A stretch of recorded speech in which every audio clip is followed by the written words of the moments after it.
ये एक डायन का टोटका है। तुम्हारे परिवार को किसी ने श्राप दिया है और वो खतरनाक श्राप अब भी मौजूद है।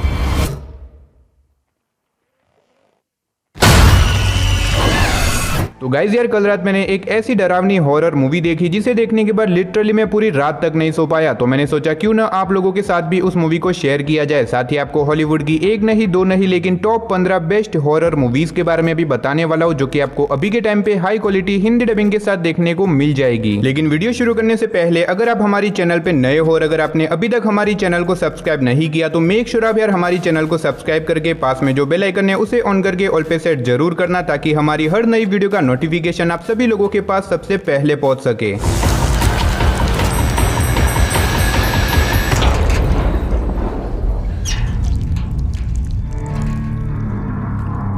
तो चलिए बिना देरी के वीडियो की शुरुआत करते हैं हमारी आज की लिस्ट की नंबर 15 की मूवी से, जिसका नाम है ऑफ सीजन। ये 2021 में रिलीज हुई एक हॉरर मिस्ट्री मूवी है जिसे IMDb की तरफ से 4.9 आउट ऑफ 10 की रेटिंग मिली हुई है। इस मूवी के अंदर में कहानी दिखाई जाती है मरी नाम की एक लड़की की, जिसे एक दिन एक लेटर मिलता है और उसमें लिखा होता है कि उसकी मदर की कब्र को कुछ लोगों ने तोड़ दिया है। अब ऐसे में मरी अपने एक दोस्त के साथ मिलकर उस आइलैंड के ऊपर चली जाती है, लेकिन सर्दियों में वो आइलैंड पूरी तरीके से बंद होता है। लेकिन इसके बावजूद भी मरी उस आइलैंड के ऊपर चली जाती है और वहां पे जाने के बाद उसके साथ बहुत ही अजीब तरह की मिस्टीरियस चीजें होने लग जाती है। अब आखिर उस आइलैंड के ऊपर ऐसा तो क्या है और आगे मूवी में मरी के साथ जो कुछ भी इंटरेस्टिंग चीजें होने वाली है वो सब जानने के लिए आप इस मूवी को देख सकते हो। तो नंबर 14 पे जो मूवी आती है उस मूवी का नाम है पेट सेमेटरी। ये 2019 में रिलीज हुई एक हॉरर सस्पेंस मूवी है जिसे IMDb की तरफ से 5.7 आउट ऑफ 10 की रेटिंग मिली हुई है। इस मूवी के अंदर में कहानी दिखाई जाती है एक फैमिली की, जो कि अपने पुराने घर को छोड़ के एक नए घर के अंदर रहने के लिए आते हैं। अब ऐसे में जिस टाउन के ऊपर ये लोग रहने के लिए आते हैं, इस टाउन के सारे लोग इस जगह को छोड़ के चले जाते हैं। अब पहले तो इन सबको ये सारी चीजें नॉर्मल लगती है, लेकिन धीरे धीरे करके इन्हें पता चलता है कि असल में इस आइलैंड के ऊपर कुछ तो ऐसी मिस्टीरियस चीजें हैं जिसकी वजह से यहाँ के सारे लोग इस जगह को छोड़ के चले गए। और अब ऐसे में धीरे धीरे करके इस फैमिली के साथ भी बहुत ही अजीब तरह की मिस्टीरियस चीजें होने लग जाती है। बाकी इस आइलैंड के ऊपर ऐसा तो क्या है और आगे मूवी में इस फैमिली के साथ जो कुछ भी होने वाला है वो सब जानने के लिए आप इस मूवी को देख सकते हो। अगर आप मिस्ट्री से भरी हुई हॉरर मूवीज देखना पसंद करते हो तो ये मूवी आपके लिए परफेक्ट रहेगी। तो नंबर 13 पे जो मूवी आती है उस मूवी का नाम है डिमोनिक। ये 2015 में रिलीज हुई एक हॉरर मिस्ट्री मूवी है जिसे IMDb की तरफ से 5.3 आउट ऑफ 10 की रेटिंग मिली हुई है। इस मूवी के अंदर हमें कहानी दिखाई जाती है जॉन नाम के एक लड़के की, जिसे एक दिन एक पुराने घर के बारे में पता चलता है, जहां पे जाके वो बेसिकली मरे हुए लोगों से बातचीत कर सकता है। अब ऐसे में जॉन बिना कुछ सोचे समझे अपने दोस्तों के साथ इस घर के अंदर चला जाता है ताकि यहाँ पे जाके वो अपनी मरी हुई मदर से बात कर सके। लेकिन कहानी में ट्विस्ट तो बताया, जब यहाँ पे आने के बाद ये सभी लोग एक बहुत बड़ी प्रॉब्लम में फंस जाते हैं, क्योंकि यहाँ पे एक बहुत ही खतरनाक आत्मा है जो कि अब इन लोगों के पीछे पड़ चुकी है इन लोगों को मारने के लिए। तो अब ऐसे में ये लोग अपने आप को उस खतरनाक आत्मा से कैसे बचाएंगे और आगे मूवी में इन लोगों के साथ जो कुछ भी इंटरेस्टिंग चीजें होने वाली है वो सब जानने के लिए आपको इस मूवी को देखना पड़ेगा। अब अगर आप एक बढ़िया सी डरावनी हॉरर मूवी देखना चाहते हो तो ये मूवी आपके लिए परफेक्ट रहेगी। तो नंबर 12 पे जो मूवी आती है उस मूवी का नाम है ड्रैग मी टू हेल। ये 2009 में रिलीज हुई एक हॉरर मिस्ट्री मूवी है जिसे IMDb की तरफ से 6.6 आउट ऑफ 10 की रेटिंग मिली हुई है। इस मूवी के अंदर में कहानी दिखाई जाती है क्रिश्चियन नाम की एक लड़की की, जो कि एक कंपनी के अंदर काम करती है। अब ऐसे में एक दिन क्रिश्चियन की मुलाकात एक बूढ़ी औरत से होती है, जो कि धीरे धीरे करके क्रिश्चियन के पीछे पड़ जाती है उसका पीछा करने के लिए। लेकिन कहानी में ट्विस्ट तो बताया, जब क्रिश्चियन को पता चलता है कि असल में ये बूढ़ी औरत मर चुकी है, यानी कि एक भयानक आत्मा है जो कि अब क्रिश्चियन के पीछे पड़ चुकी है उसे मारने के लिए। अब आखिर क्रिश्चियन अपने आप को इस भयानक आत्मा से कैसे बचाएगी, आखिर ये अचानक से क्रिश्चियन के पीछे क्यों पड़ी, वही सब कहानी जानने के लिए आपको इस मूवी को देखना पड़ेगा। अब मैंने सिर्फ आपको यहाँ पे मूवी की बेसिक सी स्टोरी बताई है। अगर आप पूरी मूवी की स्टोरी जानना चाहते हो तो उसके लिए आप इस मूवी को एक बार ट्राई कर सकते हो। तो नंबर 11 पे जो मूवी आती है उस मूवी का नाम है the curse of la llorona। ये 2019 में रिलीज हुई एक हॉरर एक्शन मूवी है जिसे IMDb की तरफ से 5.3 आउट ऑफ 10 की रेटिंग मिली हुई है। इस मूवी के अंदर में कहानी दिखाई जाती है एना नाम की एक सिंगल मदर की, जो कि अपने दोनों बच्चों के साथ एक अपार्टमेंट के अंदर रहती है। और ऐसे में एना कुछ टाइम से ला llorona नाम की एक पुरानी कहानी के ऊपर स्टडी कर रही होती है। लेकिन कहानी में ट्विस्ट तो बताया, जब इसी बीच ला llorona की आत्मा एना के घर में आ जाती है और उसके दोनों बच्चों के पीछे पड़ जाती है उन दोनों को मारने के लिए। वैसे में एना अपने आप को और अपने दोनों बच्चों को उस आत्मा से कैसे बचाएगी, आखिर वो ला llorona आत्मा एना के बच्चों को क्यों मारना चाहती है और आखिर ला llorona कौन है, वही सब कहानी जानने के लिए आप इस मूवी को देख सकते हो। तो नंबर 10 पे जो मूवी आती है उस मूवी का नाम है द मैसेंजर। ये 2007 में रिलीज हुई एक हॉरर मिस्ट्री मूवी है जिसे IMDb की तरफ से 5.3 आउट ऑफ 10 की रेटिंग मिली हुई है। इस मूवी के अंदर में कहानी दिखाई जाती है रॉय नाम के एक आदमी की, जो कि जंगल के बीचों बीच एक पुराने घर को खरीदता है, क्योंकि ये घर उसे बहुत ही कम दाम में मिलता है। अब ऐसे में रॉय अपनी वाइफ और अपने बच्चे के साथ इस घर के अंदर शिफ्ट हो जाता है। लेकिन कहानी में ट्विस्ट तो बताया, जब इस घर के अंदर आने के बाद रॉय की फैमिली के साथ बहुत ही अजीब तरह की मिस्टीरियस चीजें होने लग जाती है। अब आखिर इस घर के अंदर ऐसा तो क्या है और आगे मूवी में रॉय की फैमिली के साथ जो कुछ भी होने वाला है और आखिर क्या वो यहाँ से जिंदा बाहर निकल पाएंगे या फिर नहीं, वही सब कहानी जानने के लिए आप इस मूवी को देख सकते हो। तो नंबर 9 पे जो मूवी आती है उस मूवी का नाम है द विगिल। ये 2019 में रिलीज हुई एक हॉरर मिस्ट्री मूवी है जिसे IMDb की तरफ से 5.5 आउट ऑफ 10 की रेटिंग मिली हुई है। इस मूवी के अंदर में कहानी दिखाई जाती है रोनन नाम के एक आदमी की, जिसे एक दिन एक काम मिलता है एक मरे हुए बूढ़े आदमी की लाश के पास रहने का, ताकि उसकी बॉडी के अंदर कोई भी डीमन ना आ जाए। लेकिन कहानी में ट्विस्ट तो बताया जब रोमन के होने के बावजूद भी एक बहुत ही खतरनाक आत्मा उस बॉडी के अंदर आ जाती है और इसके बाद रोनन के साथ बहुत ही अजीब तरह की मिस्टीरियस चीजें होने लग जाती है। अब रोनन जो कि यहाँ पे एक बहुत बड़ी मुसीबत में फंस चुका है। अब आखिर रोनन अपने आप को उस भयानक आत्मा से कैसे बचाएगा, आखिर वो आत्मा कौन है, कहां से आई, वही सब कहानी जानने के लिए आप इस मूवी को वन टाइम वॉच के लिए ट्राई कर सकते हो। तो नंबर 8 पे जो मूवी आती है उस मूवी का नाम है don't be afraid of my dark. ये 2010 में रिलीज हुई एक हॉरर फैंटेसी मूवी है जिसे IMDb की तरफ से 5.5 आउट ऑफ 10 की रेटिंग मिली हुई है। इस मूवी के अंदर में कहानी दिखाई जाती है सैली नाम की एक लड़की की, जो कि एक दिन गार्डन में खेल रही होती है और इसी बीच उसे पता चलता है उसके घर के नीचे एक प्राइवेट यानी कि एक सीक्रेट रूम है। अब ऐसे में सैली बिना कुछ सोचे समझे इस रूम के अंदर चली जाती है ताकि यहाँ पे जाके वो पता लगा सके कि आखिर इस रूम के अंदर ऐसा तो क्या है जिसकी वजह से अब तक इस रूम को छुपा के रखा गया था। लेकिन कहानी में ट्विस्ट तो बताया जब इस रूम के अंदर जाने के बाद सैली को कुछ ऐसी चीजों के बारे में पता चलता है जो कि मेरे हिसाब से आपको मूवी देख के ही पता करना चाहिए। अब आखिर इस रूम के अंदर ऐसा तो क्या है, आगे मूवी में सैली और उसकी फैमिली के साथ जो कुछ भी इंटरेस्टिंग चीजें होने वाली है वो सब जानने के लिए आप इस मूवी को ट्राई कर सकते हो। तो नंबर 7 पे जो मूवी आती है उस मूवी का नाम है डोंट नॉक ट्विस्ट। ये 2016 में रिलीज हुई एक एक्शन हॉरर मूवी है जिसे IMDb की तरफ से 5.1 आउट ऑफ 10 की रेटिंग मिली हुई है। इस मूवी के अंदर में कहानी दिखाई जाती है जेस नाम की एक लड़की की, जिसे एक दिन एक पुराने घर के बारे में पता चलता है, जिस घर के बाहर जाके अगर कोई भी घर का दरवाजा खटखटाता है तो उस घर की भयानक आत्मा उसके पीछे पड़ जाती है जब तक कि वो उसे मार ना दे। अब ऐसे में जेस इन सब चीजों पे यकीन नहीं करती, जिसकी वजह से वो उस पुराने घर के बाहर जाके उस घर का दरवाजा खटखटा देती है। पहले तो जेस के साथ कुछ भी अजीब नहीं होता, लेकिन धीरे धीरे करके उसे वो भयानक आत्मा दिखने लग जाती है। अब इसके बाद जेस के साथ मूवी में जो कुछ भी डरावनी चीजें होने वाली है वो सब जानने के लिए आपको इस मूवी को वन टाइम वॉच के लिए ट्राई करना पड़ेगा। तो नंबर 6 पे जो मूवी आती है उस मूवी का नाम है queen of speedy through the looking glass. ये 2019 में रिलीज हुई एक हॉरर थ्रिलर मूवी है जिसे IMDb की तरफ से 5.8 आउट ऑफ 10 की रेटिंग मिली हुई है। इस मूवी के अंदर में कहानी दिखाई जाती है कुछ टीनेजर्स बच्चों की, जो कि मजाक मजाक में एक दिन एक भयानक आत्मा को बुला देते हैं क्योंकि उन्हें लगता है कि वो आत्मा आके उनकी विशेष पूरी करेगी। अब ऐसे में इन बच्चों के लिए ये सिर्फ एक मजाक था, लेकिन कहानी में ट्विस्ट तो बताया जब सही में वो आत्मा आ जाती है और वो आत्मा इनकी विश तो पूरी नहीं करती, लेकिन एक के बाद एक इन बच्चों के पीछे पड़ जाती है इन लोगों को मारने के लिए। अब इससे आगे मूवी की कहानी में जो कुछ भी होने वाला है वो सब जानने के लिए आपको इस मूवी को देखना पड़ेगा। तो नंबर 5 पे जो मूवी आती है उस मूवी का नाम है क्रैक्ड। ये 2022 में रिलीज हुई एक हॉरर थ्रिलर मूवी है जिसे IMDb की तरफ से 5.1 आउट ऑफ 10 की रेटिंग मिली हुई है। इस मूवी के अंदर में कहानी दिखाई जाती है रूजा नाम की एक सिंगल मदर की, जिसके फादर की डेथ के बाद वो अपने पुराने घर पे वापस जाती है ताकि वहां पे जाके वो अपने फादर की पेंटिंग्स वगैरह को बेच के थोड़े बहुत पैसे कमा सके। लेकिन कहानी में ट्विस्ट तो बताया जब यहाँ पे जाने के बाद रूजा का सामना एक बहुत ही खतरनाक शैतान से हो जाता है और इसी बीच उसे पता चलता है अपने फादर की पेंटिंग्स के मिस्ट्री के बारे में, जो कि मेरे हिसाब से आपको मूवी देख के ही पता करना चाहिए। मूवी के अंदर आपको काफी कमाल के हॉरर एलिमेंट देखने को मिल जाएंगे। अगर आप डरावनी हॉरर मूवीज देखना पसंद करते हो तो मेरे हिसाब से ये मूवी आप सभी लोगों के लिए परफेक्ट रहेगी। तो नंबर 4 पे जो मूवी आती है उस मूवी का नाम है द रिचर्ड। ये 2019 में रिलीज हुई एक हॉरर सस्पेंस मूवी है जिसे IMDb की तरफ से 5.8 आउट ऑफ 10 की रेटिंग मिली हुई है। इस मूवी के अंदर में कहानी दिखाई जाती है बेन नाम के एक लड़के की, जिसके मदर और फादर का डिवोर्स हो जाता है, जिसकी वजह से वो इसको लेके बहुत ज्यादा परेशान रहता है। लेकिन कहानी में ट्विस्ट तो बताया जब इसी बीच बेन को एक दिन पता चलता है उसकी पड़ोस की औरत के बारे में, जिसके अंदर हजारों साल पुरानी एक भयानक आत्मा आ चुकी है, जो कि अब उसके पीछे पड़ जाती है उसे मारने के लिए। अब ऐसे में बेन अपने आप को और उस पड़ोस की औरत को और उसके बच्चों को उस भयानक आत्मा से कैसे बचाएगा और आगे मूवी में बेन के साथ जो कुछ भी इंटरेस्टिंग चीजें होने वाली है वो सब जानने के लिए आप इस मूवी को वन टाइम वॉच के लिए ट्राई कर सकते हो। अब अगर आप एक ऐसी मूवी देखना चाहते हो जिसके अंदर आपको बहुत ही डरावनी स्टोरी देखने को मिले, देन डेफिनेटली मैं रिकमेंड करूंगा कि आप इस मूवी को एक बार जरूर ट्राई करना। तो नंबर 3 पे जो मूवी आती है उस मूवी का नाम है ऑक्यूलस। ये 2013 में रिलीज हुई एक हॉरर मिस्ट्री मूवी है जिसे IMDb की तरफ से 6.5 आउट ऑफ 10 की रेटिंग मिली हुई है। इस मूवी के अंदर में कहानी दिखाई जाती है मारिया नाम की एक सिंगल मदर की, जो कि अपने बच्चों के साथ एक घर के अंदर रहती है। अब ऐसे में मारिया को एंटिक चीजें कलेक्ट करना बहुत ज्यादा पसंद है और इसी बीच उसे एक एंटिक मिरर मिलता है, जिसके बाद वो उस एंटिक मिरर को अपने घर के अंदर लेके आ जाती है। लेकिन कहानी में ट्विस्ट तो बताया जब इस मिरर को अपने घर के अंदर लाने के बाद उसके घर के अंदर बहुत ही अजीब तरह की मिस्टीरियस चीजें होने लग जाती है। अब आखिर इस मिरर के अंदर ऐसा तो क्या है और आगे मूवी में मारिया के साथ क्या कुछ होने वाला है, वही सब कहानी जानने के लिए आप इस मूवी को देख सकते हो। तो नंबर 2 पे जो मूवी आती है उस मूवी का नाम है टॉक टू मी। ये 2023 में रिलीज हुई एक हॉरर थ्रिलर मूवी है जिसे IMDb की तरफ से 7.1 आउट ऑफ 10 की रेटिंग मिली हुई है। इस मूवी के अंदर में कहानी दिखाई जाती है कुछ कॉलेज स्टूडेंट्स की, जिन्हें एक दिन एक पुराना हाथ मिलता है और माना जाता है कि अगर इस हाथ में कोई भी अपना हाथ मिला के टॉक टू मी कहेगा तो वो मरे हुए लोगों से बात कर सकता है। अब ऐसे में इन कॉलेज स्टूडेंट्स चिल्ड्रंस के लिए ये सिर्फ एक मजाक था, लेकिन कहानी में ट्विस्ट तो बताया जब देखते देखते एक भयानक आत्मा वहाँ पे सच में आ जाती है और इन लोगों के पीछे बढ़ जाती है इन लोगों को मारने के लिए। अब ऐसे में ये लोग अपने आप को उस भयानक आत्मा से कैसे बचाएंगे और आगे मूवी में इन लोगों के साथ जो कुछ भी इंटरेस्टिंग चीजें होने वाली है वो सब जानने के लिए आप इस मूवी को देख सकते हो। तो फाइनली नंबर 1 पे जो मूवी आती है उस मूवी का नाम है इविल डेड राइज। ये 2023 में रिलीज हुई एक हॉरर फैंटेसी मूवी है जिसे IMDb की तरफ से 6.5 आउट ऑफ 10 की रेटिंग मिली हुई है। इस मूवी के अंदर में कहानी दिखाई जाती है बेथ नाम की एक सिंगल मदर की, जो कि अपने तीनों बच्चों के साथ एक अपार्टमेंट के अंदर रहती है। अब ऐसे में एक दिन बेथ के बेटे को एक पुरानी किताब मिलती है, जिसके बाद वो कुछ बिना सोचे समझे उस किताब को खोल देता है और उस किताब को खोलते के साथ ही बेथ के अंदर एक बहुत ही खतरनाक शैतान आ जाता है, जो कि हजारों सालों से इस किताब के अंदर कैद था। अब इसके बाद बेथ और उसके बच्चों के साथ आगे मूवी में क्या कुछ होने वाला है वही सब जानने के लिए आप इस मूवी को वन टाइम वॉच के लिए ट्राई कर सकते हो। तो गाइस बस यही थी हमारी आज की टॉप 15 हॉरर मूवीज जिन्हें आपको एक बार जरूर ट्राई करना चाहिए। तो चलिए उसी के साथ हमारी आज की वीडियो को इधर ही खत्म करते, मिलते और किसी नई वीडियो के साथ, तब तक के लिए टाटा बाय बाय।